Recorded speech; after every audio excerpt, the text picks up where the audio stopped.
Hello there, Julian from JulianTechTM, and today we have the 12th gen Intel CPU 12900KF. It uses the new LGA 1700 socket, so you need a new motherboard. I have the MSI Z690 69. Oh, and that's not all. There's a new DDR5 RAM. Dance Revolution. The purpose of this video is to give you all the knowledge you need for the next gen Intel CPUs. Because you can't just upgrade your CPU, you need to upgrade almost everything. So I did bring a few more things like the 11900K, I brought some DDR4 RAM, and I brought a Z590 motherboard just to compare, to give you all more knowledge on the next gen parts. Let's start with the CPU. Obviously, the main difference is physical. It is bigger.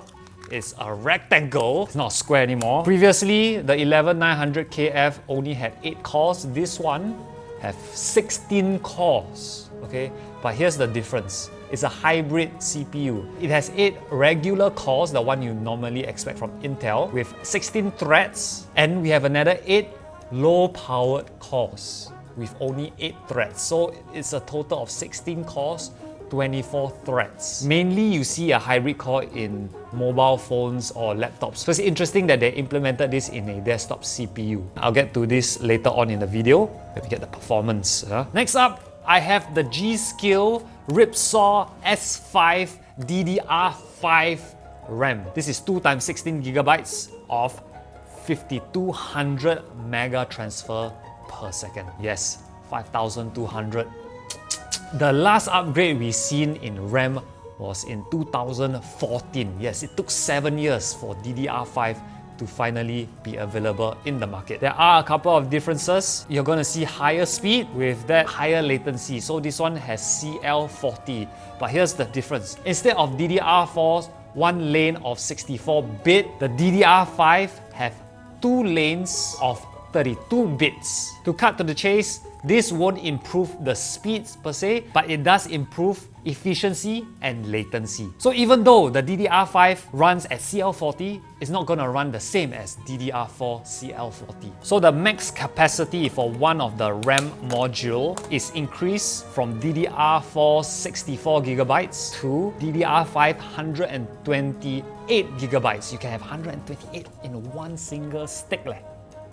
I brought DDR4 RAM sticks because I want to show you the physical difference. Even though there are the same amounts of pins, the notch, the hole, is at a different position. So you cannot, it's physically impossible to add a DDR5 RAM into a DDR4 slot. Meaning I can't put a DDR4 onto the Z690 motherboard. Although manufacturers have the option to put DDR4 slots on their Z690, which brings us to the motherboard. So I have here the MSI Z690 Carbon WiFi. This is what I like about MSI. They give you a brush, so you can just dust off the brush when your PC gets dirty. So the most obvious difference is the LGA 1700 socket. It is bigger and rectangular, but you know what? Let's just take the Z590. I have the MSI Z590 Gaming Carbon Wi-Fi. So it's going to be similar. Other than the style, it looks almost the same. One more big difference is PCIe 5. That's right. Z690 has PCIe 5 compared to PCIe 4. PCIe 5 have speeds up to 32 giga transfers per second compared to PCIe 4's 16 giga transfers per second. And to compare it, PCIe 3, which is just like last year, is only 8 giga transfers per second. PCIe 5 is 2 times faster than PCIe 4 and 4 times faster than PCIe 3. There are some other upgrades that the Z690 can have. 5 gig LAN ports, more USBs, and Wi-Fi 7 to name a few. You have Wi-Fi 6E and 2.5 gig LAN port. One more thing I forgot to mention is that the MSI Z690 has 5 M.2 slots instead of the usual 3. So that's it for this section of the video. Basically, the thing you need to know, if you're going to get the 12th gen, you're going to need to buy a new RAM and a new motherboard. So what's going to happen next? You want to see benchmark, right? So here's what I'm going to do. Actually, we are in Aftershock office and we are going to collaborate with Aftershock, Intel, MSI, G.Skill, and Fractal Design with their new model of PC. Yes, so we're gonna send this motherboard, CPU and RAM back to Aftershock and they're gonna build us a brand new PC, next gen, with the RTX 3090. Yes, we're gonna set it in and we're gonna just do a very quick cut with like 1, 2, 3. Aftershock's new line called Mainframe. Oh my god, it's really damn heavy. Oh my god, you can't see anything. Let me try to make this wider. This is the Fractal Design Torrent. Hey.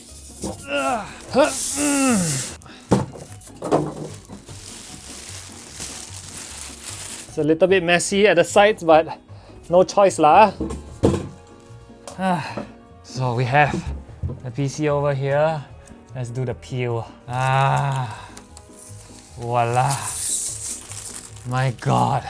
So other than the MSI Z690, the 12900K and DDR5 RAM, the GPU we are using is the MSI RTX 3090 Gaming Trio X. That's right, we have a 3090, we have everything best of the best. With the Fractal Design Torrent case, this will be an insane PC. So just first impressions about this case and how Aftershock built this PC. So we're using a 360 radiator, braided cables, and this huge fan. I do not know what size exactly. I never used this fan before, but it's huge. So I'm sure this PC will run sweet. Super sweet. One thing I'm very curious is how is Aftershock's cable management? You see, oh, this case has its own fan hub. So I mean, it's not exactly like freaking perfect, but it's neat enough. You have good enough cables, straight, just above average. Definitely good enough to close your case. This is a very interesting case where the PSU is on top. I'm not quite sure how do you put your PSU in. Aha! Oh, that's where all the cables are. So a lot of the mess is up here, right? Oh my god, this is a lot of space, man. This case is insane. We got another peel here. Oh. So the next thing to do is benchmark, use it, play it, then show you guys the results. So let's go. Do take these benchmarks with a grain of salt because I didn't manage to get the CPUs early. And while benchmarking the 12900KF, the 12700KF came in. The 12900KF and 12700KF single core performance are outstanding. The 12900KF is so good that it beats 5950X in multi-core performance, even though 12900KF has 8 less threads. For gaming, I do see an improvement, but nothing too drastic. As I said, take this with a grain of salt. This will just give you a rough idea of how the higher end 12th gen CPUs will perform. Stay tuned as I will build my ultimate dream PC with the 12900K next week.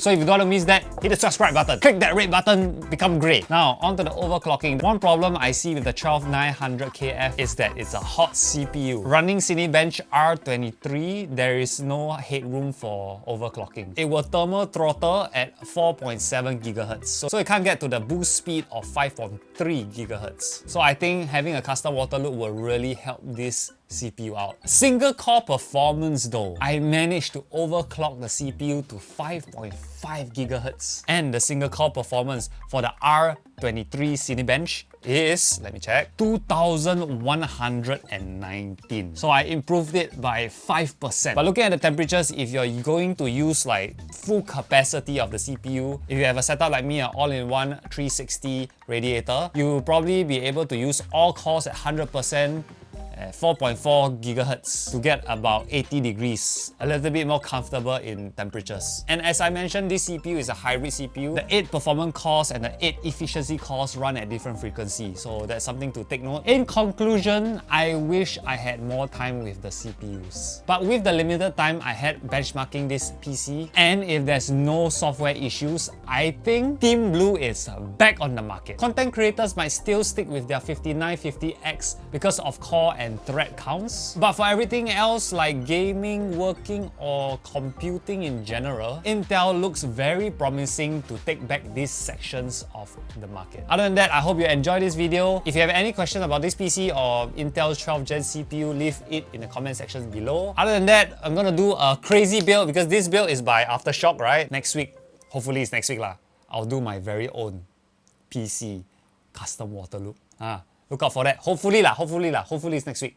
If there's no cock up, next week. Other than that, I'm done.